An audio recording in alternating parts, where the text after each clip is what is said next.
Olá, meu povo. Vamos fazer aqui a correção das atividades 5, 6, 7 e 8, né? Isso aqui vai contar como uma revisão, né? Tendo em vista que essa semana é a semana de revisão, para na próxima vocês irem buscar as provas para responder. Então, próxima semana é só prova. Então, a gente vai fazer a revisão. Bem, da aula 5, né? Primeira questão: qual a localização do Brasil no mundo? Localização do Brasil no mundo, você vai falar como está a página 345, né? Que fala sobre que o território, né, está localizado, maior parte, 93%, no hemisfério sul, como você vê por onde passa no mapa, por onde passa a linha do Equador, já na parte norte do Brasil. Então, o território brasileiro está a maior parte, quase todo no hemisfério sul, mas tem uma pequena parte no hemisfério norte. E em relação a Greenwich, está localizado no lado ocidental, ou seja, oeste. Segunda questão: que países não fazem limite com o Brasil? Muito simples, está na página 345 também, sobre os países que não fazem. É apenas o Chile e Equador. Terceira questão: pesquise sobre cada um dos pontos extremos do Brasil. Pontos extremos tem falando na página 344. Quando eu pedi para pesquisar sobre os pontos extremos, algumas respostas que eu vi, a pessoa colocou só o nome. Ao norte, Monte Caburaí ou nascente do rio Ailã. Eu não queria que citasse, eu queria que você pesquisasse sobre eles. Era uma pesquisa. Onde está localizado, qual estado está localizado, o que é lá, é um rio, é muito frequentado. Por exemplo, Ponta dos Seixas, que é o ponto extremo a leste, que está localizado no estado da Paraíba. É um ponto muito frequentado? Sim, uma praia lindíssima. Então, era assim, era para vocês fazerem uma pesquisa, não é só para tirar do livro que tá, não, tá ok? Então, essa seria a resposta. Vamos agora para videoaula 6, a atividade da videoaula 6.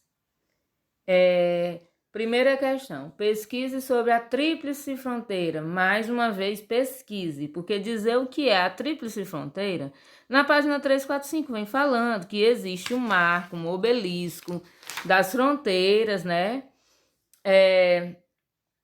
Entre Brasil, Argentina e Paraguai. Por isso o nome Tríplice, 3 países. Simples demais. Segunda questão: de acordo com o mapa do Brasil, qual a fronteira brasileira mais extensa, a terrestre ou a marítima? Então, você vai olhar o mapa, né? Na página 346 tem o mapa, você vai olhar qual é a fronteira mais extensa. Qual é a mais extensa? Qual é o que a gente vê? É a fronteira marítima, o lado do mar? Ou é o lado que está os continentes, ou o lado que está os outros países? Qual é o maior?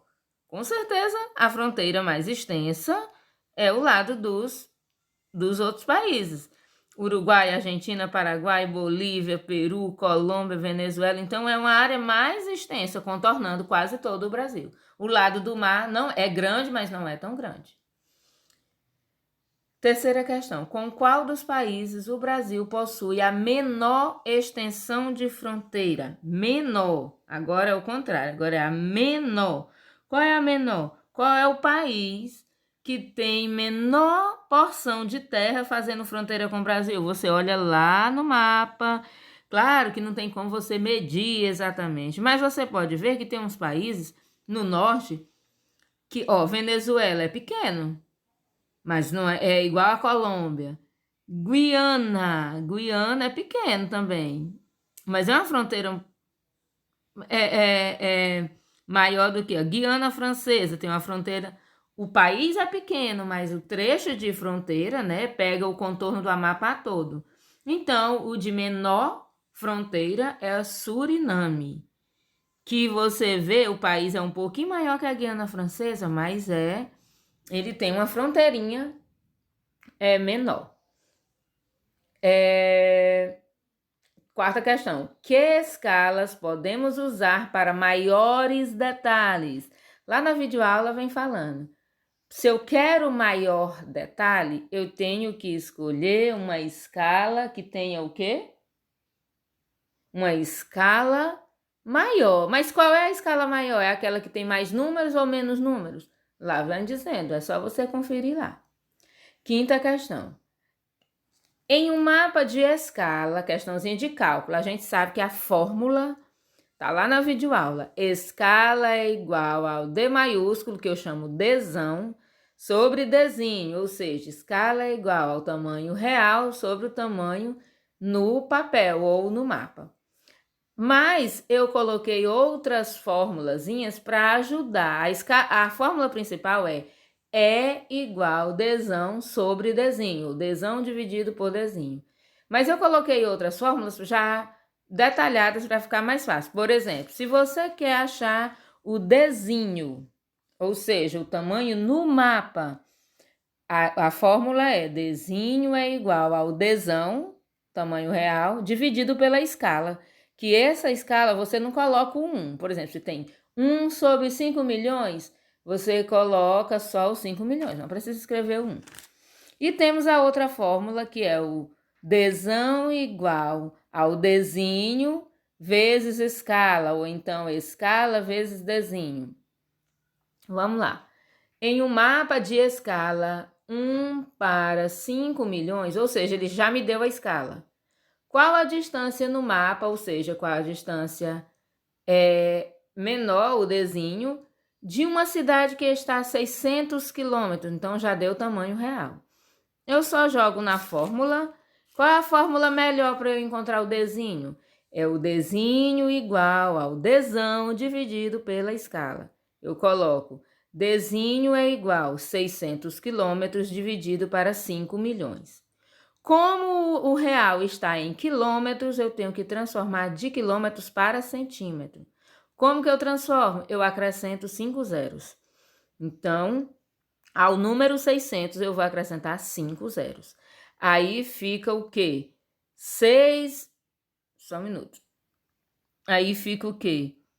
60 milhões dividido para 5 milhões. Eu vou cortando um zero com outro zero, um zero com outro zero. Quando eu cortei 6 zeros de cima, mais os 6 zeros de baixo, ficou 60 dividido para 5. 60 dividido para 5 é 12.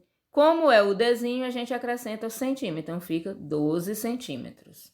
Essa é a resposta. Dzinho, ou seja, a distância no mapa é 12 centímetros. Sexta questão. Analisando um mapa temático cuja escala é de 1 para 1 milhão e a distância em linha reta entre as duas cidades é de aproximadamente 8 centímetros. Então, aqui ele lhe deu a escala e lhe deu a distância no mapa de 8 centímetros, que não existe distância real em centímetros, né? Qual a distância real entre essas cidades? Então, eu quero distância real, eu quero o Dzão. Qual é a fórmula? Dzão é igual Dzinho vezes escala, ou escala vezes Dzinho, tanto faz. A ordem aí não altera. Dzão é igual. Quem é o Dzinho? 8 centímetros. Eu coloco 8 centímetros. Vezes a escala, que eu coloco só 1 milhão. Preciso transformar alguma coisa? Não, porque o Dzinho já está em centímetros e a escala já é em centímetro. Então, eu só faço multiplicar. 8 vezes 1 milhão, 8 milhões. Como eu quero distância real, e distância real eu tenho que dar em quilômetros, então eu corto os 5 zeros do 8 milhões, corto 5 zeros, sobrou o quê? 80. Dzão é igual a 80 quilômetros. Essa é a resposta, são as respostas ou o gabarito da atividade de aula 6. Vamos para a atividade da aula 7. Como se deu a ocupação do território brasileiro? Digo a vocês, essa é um dos principais assuntos do 7º ano. Então, essa pergunta ela não vai ela vai se repetir durante o ano todo em todos os assuntos. Como foi que se deu a ocupação? Na página 350 vem dizendo. Como foi? Através dos ciclos econômicos. Através desse rodízio dos ciclos econômicos ou atividade econômica que rodaram, né? Fizeram um ciclo no território todo e por onde eles iam passando, eles iam fazendo a ocupação e construindo povoados até surgir as vilas e assim se tornar em cidade. Segunda, descreva todos os ciclos econômicos, citando o seu estado de maior ocorrência e que grupos humanos mais trabalharam nesse ciclo. Gente, da mesma forma que eu não quero que vocês citem ciclo do pau-brasil, ciclo... Não, aqui é para descrever. Como é que você vai descrever? Você vai colocar ciclo do pau-brasil. Ocorreu na chegada dos portugueses ao Brasil, mais precisamente no estado da Bahia. Não significa dizer que só aconteceu na Bahia, mas foi o estado da Bahia o principal. Os principais grupos humanos que trabalharam, os índios, eram eles que moravam aqui. Próximo ciclo, ciclo da cana-de-açúcar. Aconteceu aonde? Aí você olha bem que no mapinha da página 350, vem dizendo, estado de Pernambuco, nesse período os grupos humanos principais já foram os negros africanos, que foram contrabandeados até aqui ao Brasil para trabalhar. Junto com esse ciclo de açúcar surgiu o que? A pecuária. E você vai falando os estados que ocorreu. É só você olhar o que está na página 350 e 351 que você vai saber discorrer. 3. Que transformações ocorreram no espaço brasileiro no século XX? Aí a coisa já muda. No século XX, na página 352, vem falando. Outras transformações, a intensificação do processo de industrialização e urbanização, ou seja, a urbanização, o surgimento de mais cidades, de casas, se deu por conta da industrialização. No decorrer do século XX, mais precisamente na década de 1050, com a construção de Brasílias, as outras regiões foram mais urbanizadas, as pessoas saíram do interior, ou seja, do campo, para a cidade em busca de emprego. Essas foram as transformações. E aí os ciclos, a partir do século XX, não foi só para o Brasil, só cana-de-açúcar, não. Você vê que a gente passou a trabalhar com agropecuária, com o comércio, com a indústria, com os outros serviços, com as outras atividades. Tá ok? Esse é o gabarito da atividade da aula 7. Vamos agora... meu Deus, de novo. 7. Agora para a aula 8. Gabarito da aula 8. Descreva as 4 atividades econômicas do Brasil. Descrever as 4 atividades. Como é que lá na página 356 vem falando da importância das atividades econômicas. E vem falando, mas aqui eu quero que você descreva as 4. Quais são as 4? Vou de trás para frente. Quarto setor é o quê? Serviços.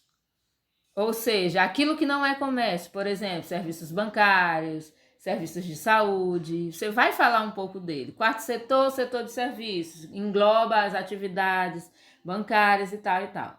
Terceiro setor é o comércio, engloba todas as atividades de troca de mercadoria, comércio, aquilo que você vai vender e outro vai comprar. Segundo setor, indústria, atividade de transformação da matéria-prima em produtos de todos os tipos. Tem a transformação de tudo que é tirado na natureza, por exemplo, do aço, transformar em carro, peças. Isso é indústria, tudo é indústria. Indústria de alimentícia, isso tudo é indústria, é segundo setor.